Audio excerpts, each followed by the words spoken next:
qualifying is one of those sort of formats where it's a time attack session where you're going out to put the fastest lap out possible without stopping. It's really, really simple. But people overcomplicate it because they don't prepare and they don't pay attention to anything. So the first time they actually go qualify is when they actually go qualify. So they make their life needlessly hard because they haven't really done their homework before the sessions actually start.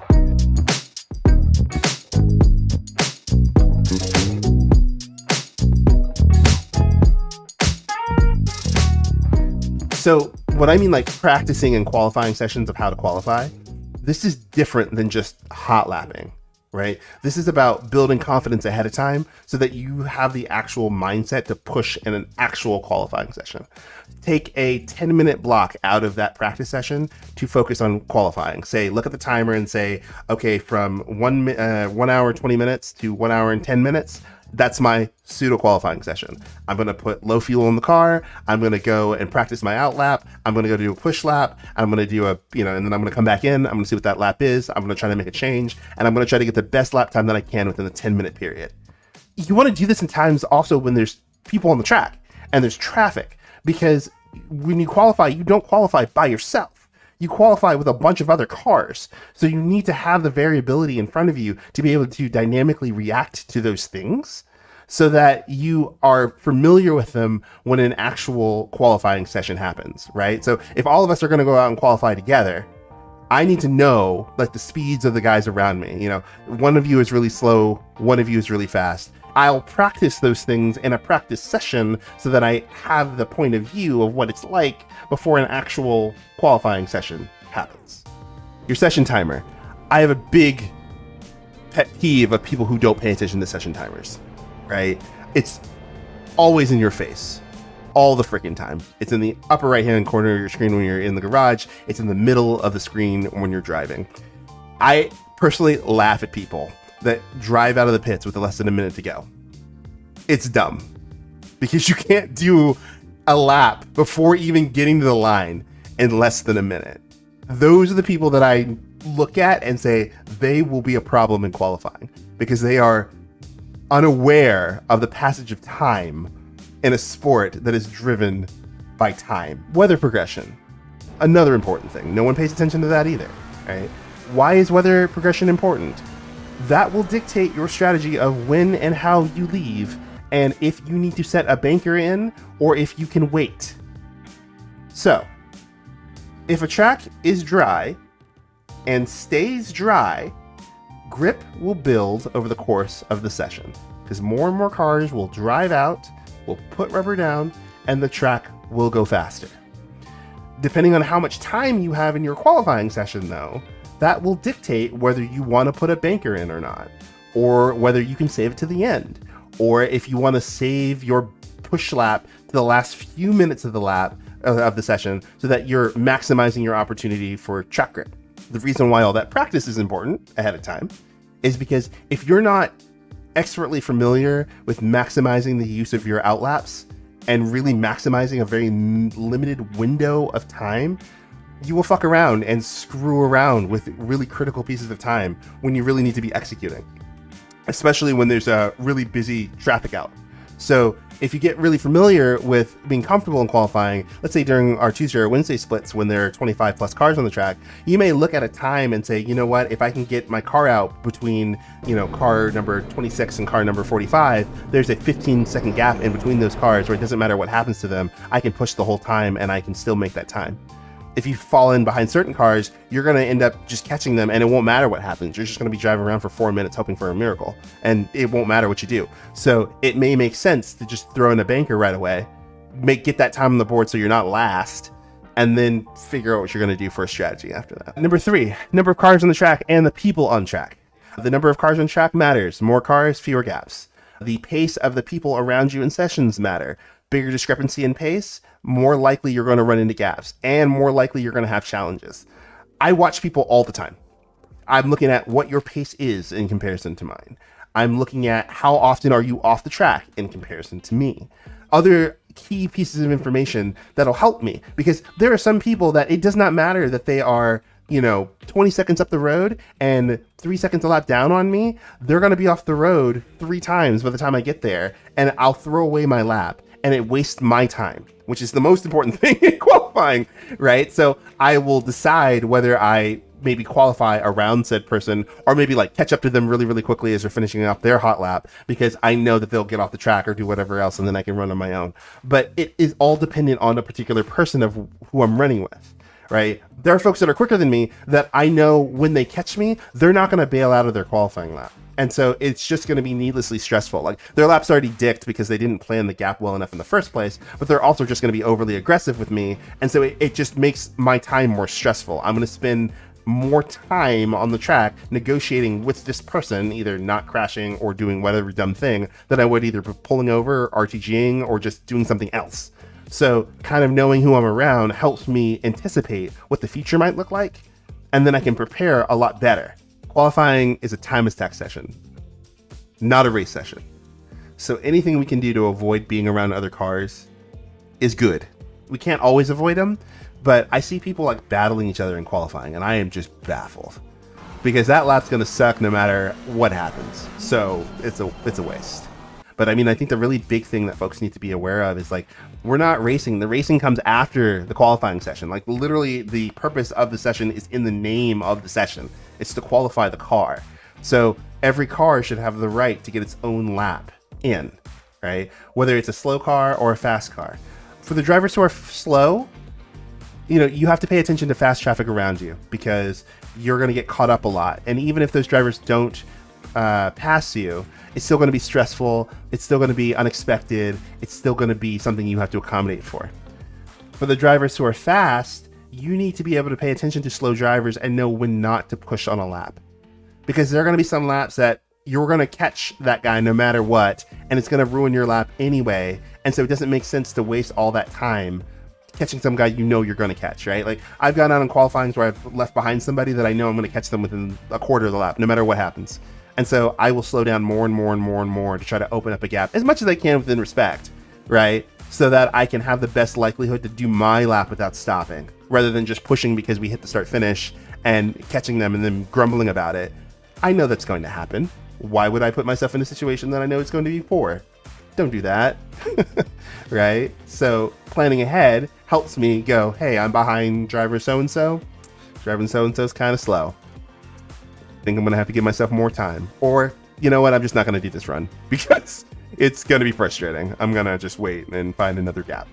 So giving yourself a gap in qualifying, what does this mean, right? So naturally, when cars go out on the track, there's always going to be some natural space where there's just a gap that you can slot yourself into, right? 10 cars, you normally can find an open gap where there's a couple seconds up and down. So that way you can run on your own without really stopping. However, if you can't find a gap naturally, you got to make one. And so what that means is, as you are going out on your warm-up laps, you want to naturally be slowing down on the warm-up laps. Like, that's when you're bedding in tires and brakes. That's when you're, really trying to give the car in front some time to kind of move away from you. Because as that car moves away, that's creating the gap that's necessary. That's why it's frustrating when cars pass me on a warm-up lap, because I'm going through a preparation cycle to give myself a natural space. The car behind me should be going through that same preparation cycle to give itself a natural space. The car behind it should be doing it. So if someone's driving through, just kind of cutting in, you're cutting into the gaps that we've been preparing. Kind of rude, but also it makes it harder on everybody, because if that person now screws up, you screwed up everybody else. So don't do that. Sometimes that means you have to create a gap in the middle of a push lap. And that's just kind of how it is. So I have to be aware of what's ahead of me and what's behind me to see what strategic options I have, right? If the driver behind me is 2 seconds behind me, I'm not going to slow down, because I'm going to screw up his lap and my lap's screwed. So why screw up 2 laps? That makes no sense. If they're 12 seconds behind me, well then hell, I'm going to slow down. I'll give myself within those 10 seconds a bigger gap to do something. And so I utilize the space as well as I can, so that I have a better opportunity to do my actual laps without actually trying to stop. In a perfect world, what you want to see is you want to see yourself alone, and you want to see everybody else fucking around with other people, because they're driving suboptimal laps while you're driving an optimal lap. So you have to give yourself the best opportunity for an optimal lap, which means you need to prepare and pay attention to do an optimal lap and not just luck into one. It doesn't maybe make sense to try to time the time you leave sitting right here in the pit box, right? Because you got to turn right, you got to drive all the way down to the end of the pit lane, and your distance may vary, and then you got to accelerate out on the track, right? But if you go to the pit lane line and sit there, that is a fixed point. So now it's easy to time because you're always leaving from the pit lane line. So it doesn't matter what anything else is happening, right? It doesn't matter whether your pit box is at the end or at the beginning because you're leaving for qualifying at that time, right? So drive to the pit lane line at the end of the pit lane, sit there, look at the mini map, time your gap, and then leave. So every time you go out on the track, you leave from the pits. So that means every time you go out on the track, your first out lap, your warm-up lap, is a partial lap. Every time. It's always going to be slower than a fast lap. You always have to do it because you always have to warm up tires. That time will be consumed during the qualifying session no matter what happens. Time is immutable, right? So you've got to factor that time in. Then you've got your push lap or your banker lap, depending on how much time is remaining, right? So let's say a quick lap around Brands is 124, 125, right? So we're going to use that 125 as well, because you've got to do the quick lap, assuming nothing else happens to you. So at a minimum, if we do this run, you're going to consume 3 minutes, no matter what happens. You got to get around to get a qualifying lap. You got to do the qualifying lap. Then if you decide to RTG, it may take a little less time, but if you do a cooldown lap or a partial lap, that's going to eat up some time. So let's call it 4 minutes up and down. So on a 10-minute qualifying session, how many chances do you get to run? Maximum of 2.5. Maximum of 2.5. Yeah. Exactly. Maximum of 2.5. That's how you should be thinking about qualifying sessions before the session even starts, because it will dictate what choices you make, because you only really have 2 good chances to do something with it. So the reason why it's really important to understand how time is consumed in qualifying is that it helps to dictate what you do during the limited time of that session. The reason why I'm drilling on a lot of this is this is why practicing qualifying and practice sessions is so important, right? Giving yourself the answers to some of these questions when the pressure is off helps you know what to pay attention to when the pressure becomes on again. If I'm on a practice server and I'm practicing the battle of their cars, I will more likely have a race fuel load in my car, because most of the time when I'm racing with other cars on track, I'm not on an empty tank, right? I'm on some level of fullish fuel. So I want to know what the car feels like braking. I want to know what the car feels like turning. I might set up the car in those conditions, because those are going to be the ones that when I'm in the race, I'm in the most often. And so I need the car to be comfortable for me then. Often, I keep the same setup from qualifying to race most of the time, because our races are short. So we don't really need to be changing. There's not a huge balance shift over time. We're not running through multiple sets of tires. We're not doing whatever. And I don't want to add extra complications to it, right? Having a car that is about to kill me, for me personally, is not worth it 9 times out of 10, right? If I could find an extra 2/10 with a car setup that's sketchy, my personal philosophy is I should find those 2/10 by driving better. And so I will make other setup changes during my practice time to try to find that performance as a regular baseline, rather than on a, oh my God, I'm going to die lap. Because there's no guarantee that in your qualifying session, you will have that same level of performance with a car that is also more likely to kill you because you set it up that way. So in my mind, why do that?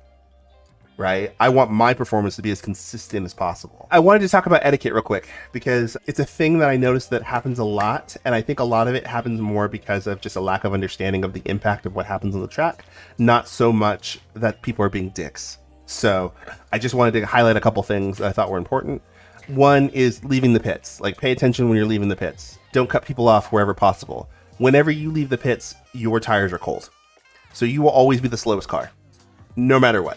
So where you can, pay attention to cars that are coming down the straightaway, and don't just leave the pits in a place where you know they're going to come up the back of you. I know every one of us has been in a situation where we're just doing a lap and then a car comes out of the pits and just is on the line right in front of you right away. I do not understand why. Personally, for me, it's also a little rude, right? Because you're just kind of being selfish with the track and not paying attention. So it's irritating. right? You can do the same tire warm up offline. You can do the same tire warm up in the gap behind me. You don't need to just get in my way and ruin the work that I'm working on, because I'm prepping for something too, right? So now I have to redo all the work that I did because you're not paying attention.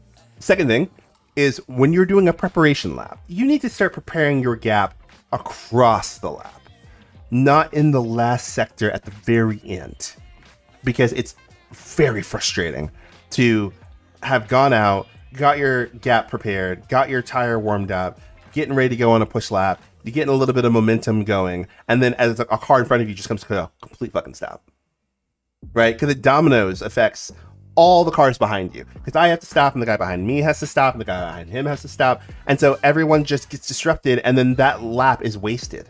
So now I have to go do a whole nother lap, and then God help me if you fucked up that lap. So don't just come to a stop at the last corner. It's kind of a dick thing to do. Second thing is, like, if you make a mistake on a hot lap, try to finish your lap at a reasonable pace. You know, we had that conversation earlier about if you lift early, it gives cars a chance to go around you, right? People on a hot lap don't know if you're stopping. So especially if you make a mistake and don't invalidate your lap, if you're not planning to finish the lap, at least push until you get to the pits. Because if you come to a stop somewhere on the middle of a hot lap and I'm on a hot lap behind you, I can't pass you.